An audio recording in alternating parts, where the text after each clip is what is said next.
Hello दोस्तों। तो आज हम देखते हैं स्वरों का वर्गीकरण। तो आइए अपना क्लास से शुरू करते हैं। तो इसके जो है फ्रेंड्स 5 भेद होते हैं। स्वरों का वर्गीकरण हमने किया तो इसको हमने 5 भागों में बांटा। तो आइए देखते हैं। पहला, उच्चारण अवधि के आधार पे, उच्चारण करने के आधार पे। दूसरा, ओष्ठाकृति के आधार पे। तीसरा, जीवा की क्रियाशीलता के आधार पे। चौथा, मुखाकृति तालुकृति के आधार पे। पांचवा, नासिका के आधार पे। आइए बारी बारी से जानते हैं। उच्चारण अवधि के आधार पे कितने भेद? 2 भेद। ओष्ठाकृति के आधार पे 2 भेद। जिह्वा की क्रियाशीलता के आधार पे हो जाएगा 3 भेद। मुखाकृति तालुकृति के आधार पे 4 भेद। नासिका के आधार पे 2 भेद। तो एक बार रिकॉल कर लेते हैं। उच्चारण अवधि के आधार पे 2 भेद। ओष्ठाकृति के आधार पे 2 भेद। जीवा की क्रियाशीलता के आधार पे 3 भेद। मुखाकृति तालुकृति के आधार पे 4 भेद। नासिका के आधार पे 2 भेद। फिर से एक बार बैक से उच्चारण कर लेते हैं। नासिका के आधार पे 2 भेद। मुखाकृति तालुकृति के आधार पे 4 भेद। जिह्वा की क्रियाशीलता के आधार पे 3 भेद। ओष्ठाकृति के आधार पे 2 भेद। उच्चारण अवधि के आधार पे 2 भेद। अब देखते हैं कि कौन कौन से वो भेद हैं। पहला, उच्चारण अवधि के आधार पे है दोस्तों। पहला लघु स्वर, दूसरा दीर्घ स्वर। ओष्ठाकृति के आधार पे है वृत्ताकार स्वर, अवृत्ताकार स्वर। जिह्वा की क्रियाशीलता के आधार पे है अग्र स्वर, मध्य स्वर, पश्च स्वर। मुखाकृति तालुकृति के आधार पे है समृद्ध, अर्धसमृद्ध, विवृत, अर्धविवृत। नासिका के आधार पे है निरुनासिक, अनुनासिक। तो आइए हम लोग रिकॉल करते हैं इसको। उच्चारण अवधि के आधार पे 2, कौन कौन? लघु स्वर, दीर्घ स्वर।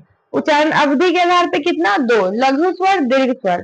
उच्चारण अवधि के आधार पे कितना? 2 लघु स्वर, दीर्घ स्वर। उच्चारण अवधि के आधार पे कितना? 2 लघु स्वर, दीर्घ स्वर। उच्चारण अवधि के आधार पे 2 लघु स्वर, दीर्घ स्वर। ओष्ठाकृति के आधार पे 2, कौन कौन से होंगे? वृत्ताकार, अवृत्ताकार। ओष्ठाकृति के आधार पे 2 वृत्ताकार, अवृत्ताकार। ओष्ठाकृति के आधार पे 2 वृत्ताकार, अवृत्ताकार। ओष्ठाकृति के आधार पे भी 2 वृत्ताकार और अवृत्ताकार। उच्चारण अवधि के आधार पे भी 2 लघु स्वर, दीर्घ स्वर। ओष्ठाकृति के आधार पे कितना? वृत्ताकार, अवृत्ताकार। जिह्वा की क्रियाशीलता के आधार पे 3, अग्र, मध्य, पश्च। जिह्वा की क्रियाशीलता के आधार पे 3, अग्र, मध्य, पश्च। जिह्वा की क्रियाशीलता के आधार पे 3, अग्र, मध्य, पश्च। जिह्वा की क्रियाशीलता के आधार पर 3, अग्र, मध्य और पश्च। मुखाकृति तालुकृति के आधार पे 4, समृद्ध, अर्धसमृद्ध, विवृत, अर्धविवृत। मुखाकृति और तालुकृति के आधार पे 4, समृद्ध, अर्धसमृद्ध, विवृत, अर्धविवृत। नासिका के आधार पे 2, अनुनासिक, निरुनासिक, निरुनासिक, अनुनासिक, निरुनासिक, अनुनासिक, निरुनासिक, अनुनासिक। आप चाहे तो इसका स्क्रीनशॉट ले सकते हैं। ऐसे ये सारी चीजें तो आपको बहुत इजीली आजकल के जो ऑनलाइन प्लेटफॉर्म्स हैं, चैट जीपीटी वगैरह पे आपको बहुत आसानी से मिल जाएंगे बुक्स वगैरह में। पर मुद्दा ये है कि हम बुक्स तो पढ़ते हैं लेकिन हमें याद नहीं होता। तो मैं यहाँ इसलिए हूँ कि मैं आपको वो चीज पढ़ाऊं और वो वहीं पे याद हो जाए। मैं प्रयास करूंगी इसका। ऐसे हम लोग बचपन में किया करते थे। बचपन में सर क्या करते थे? वहां क ख ग घ च छ लिख देते थे। हम लोग जाके वहां पढ़ते थे क ख ग, कि आज तक हमारे माइंड में है।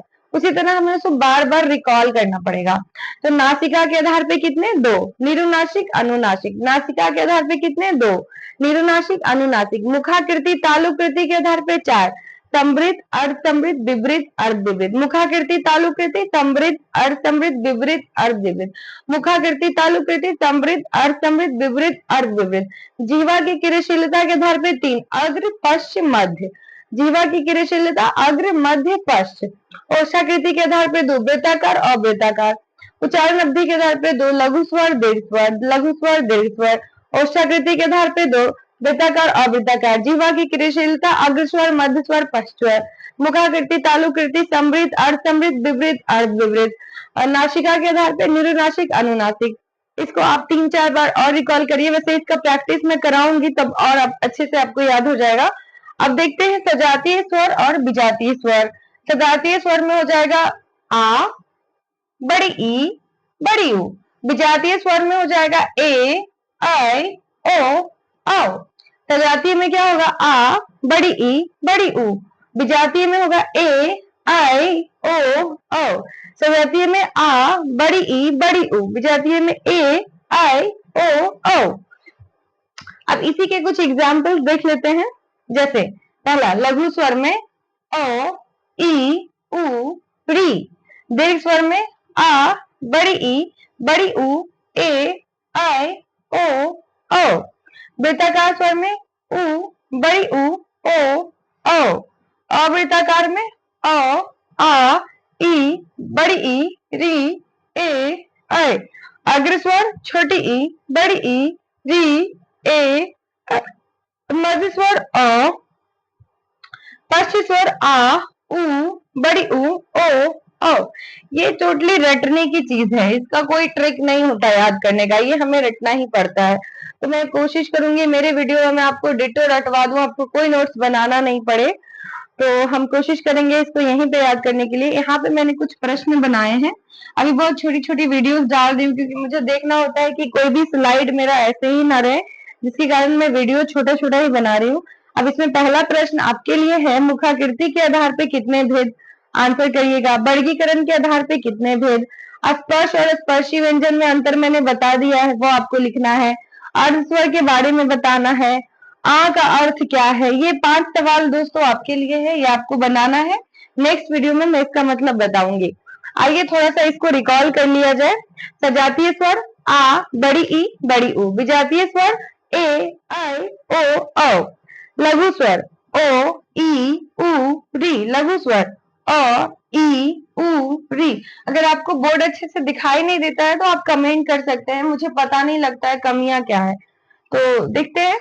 लघु स्वर अ ई उ री, दीर्घ स्वर आ बड़ी ई बड़ी उ ए आई ओ औ, वृत्ताकार स्वर उ बड़ी उ ओ औ, अवृत्ताकार ओ आ छोटी ई बड़ी ई री ए आई, अग्र स्वर ई बड़ी ई री ए ऐ, मध्य स्वर अ, पश्च स्वर आ उ बड़ी उ ओ औ। ये जो स्लाइड है दोस्तों वो आपको केवीएस में, DSSB में, कोई भी कॉम्पिटिटिव एग्जाम्स है जिसमें ग्रामर पूछा जाता है उसमें ये पोर्शन जरूर दिया जाता है और लोग ना कंफ्यूज हो जाते हैं।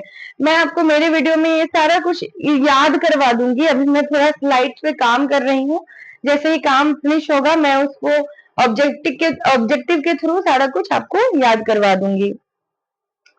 तो अभी आप चाहें तो इसका स्क्रीनशॉट ले सकते हैं। Thank you.